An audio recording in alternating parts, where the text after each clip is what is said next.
The monetary system is a product of a period of time where scarcity was a reality. Now, with the age of technology, it is no longer relevant to society.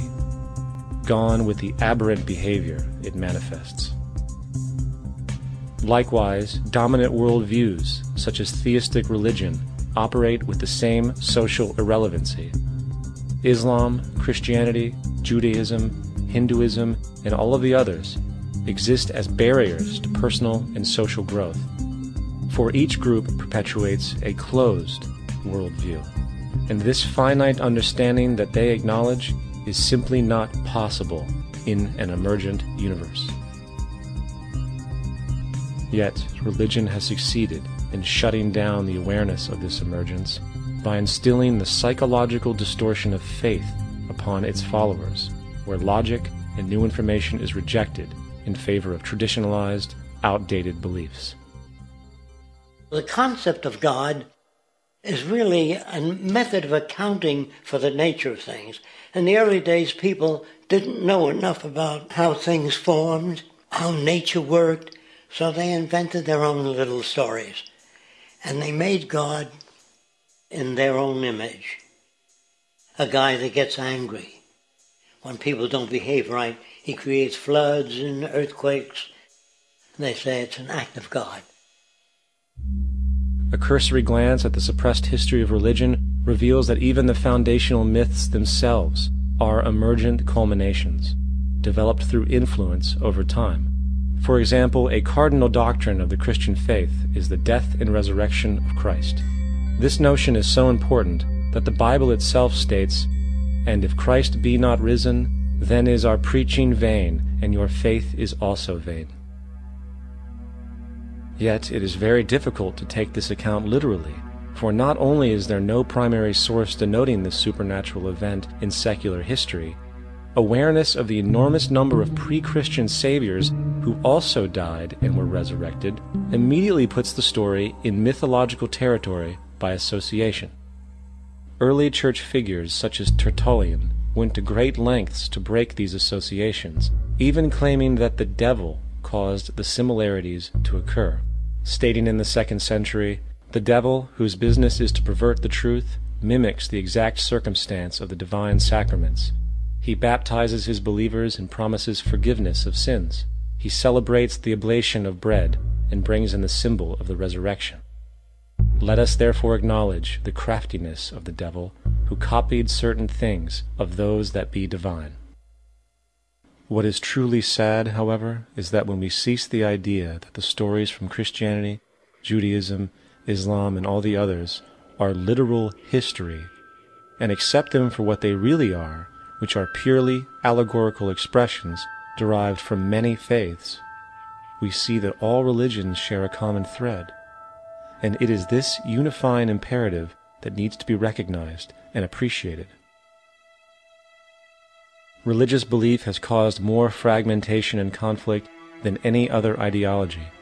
Christianity alone has 34,000 different subgroups. The Bible is subject to interpretation. When you read it, you say, "I think Jesus meant this.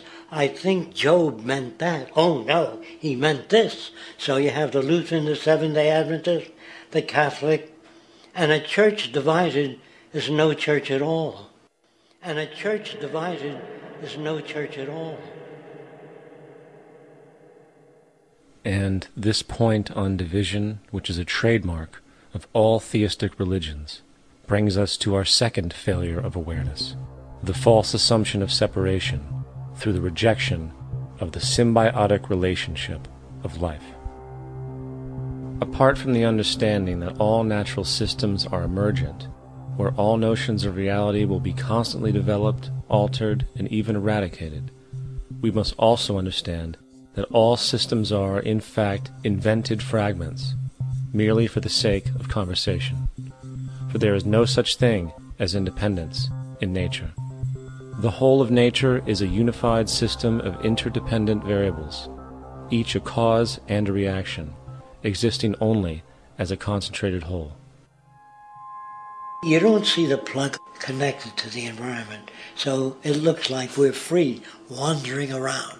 Take the oxygen away, we all die immediately. Take plant life away, we die. And without the sun, all the plants die. So we are connected.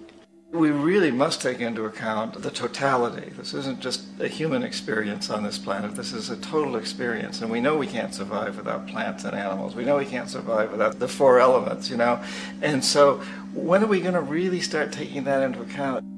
That's what it is to be successful. Success depends on how well we relate to everything around us.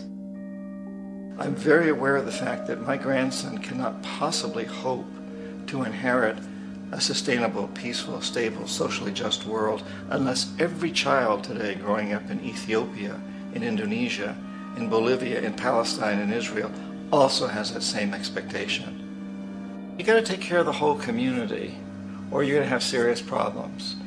And now we have to see that the whole world is the community. And we must all take care of each other that way.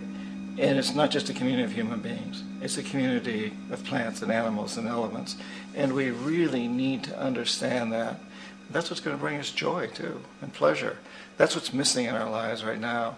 We can call it spirituality, but the fact of the matter is joy comes from that bliss of connectedness. That's our God spirit. That's that side of ourselves that really feels it. And you can feel it deep inside you. It's this amazing, wonderful feeling. And you know it when you get it. You don't get it from money. You get it from connection. Now, if that isn't a hazard to this country, how are we going to keep building nuclear weapons? You know what I mean?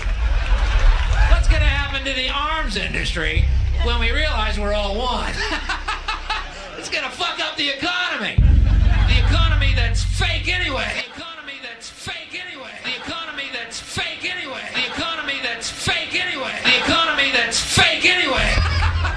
Which would be a real bummer. You can see why the government's cracking down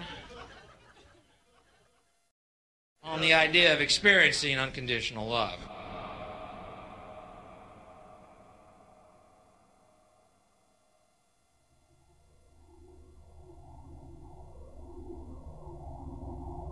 Once we understand that the integrity of our personal existences are completely dependent on the integrity of everything else in our world, we have truly understood the meaning of unconditional love. For love is extensionality, and seeing everything as you and you as everything can have no conditionalities.